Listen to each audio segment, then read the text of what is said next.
Champions league টি-20-র কথা কি মনে পড়ে? বিশ্বের বিভিন্ন লিগের শীর্ষ সারির দলগুলো যেখানে অংশগ্রহণ করে একটা উপলক্ষের আমেজ তৈরি করে দিত ক্রিকেট ভক্ত সমর্থকদের জন্য। গণমাধ্যমে জোর গুঞ্জন, গুরুত্বপূর্ণ অগ্রগতি হচ্ছে ফ্রাঞ্চাইজি ক্রিকেটে। তারই ধারাবাহিকতায় ফিরছে হারিয়ে যাওয়া সেই চ্যাম্পিয়ন্স লিগ টি-20 টুর্নামেন্টটি। বিশ্বের বিভিন্ন মেজর লিগ বলতে IPL, PSL, Big Bash, SA20, the 100-এর নাম আসলেও হতাশার খবর আছে বাংলাদেশের ভক্তদের জন্য। বিপিএল এর নাম আসেনি এই তালিকায়, অর্থাৎ এই টুর্নামেন্টের জন্য বিবেচিত নাও হতে পারেন বিপিএল এর কোনো দল।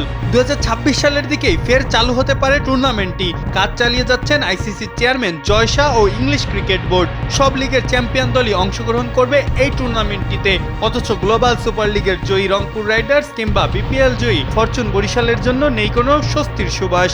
এই টুর্নামেন্টটি সবশেষ হয়েছিল 2014 সালে। 2009 থেকে 2014 সাল অব্দি চলা টুর্নামেন্টটিতে মাতিয়ে গেছেন ভারতীয়, পাকিস্তানি সহ বিগ ব্যাশের বিভিন্ন দলগুলো। ফুটবলে ক্লাব মর্যাদার পূর্ণ টুর্নামেন্ট চ্যাম্পিয়ন্স লিগের মতো এই আসরটি সাজানো হতে পারে।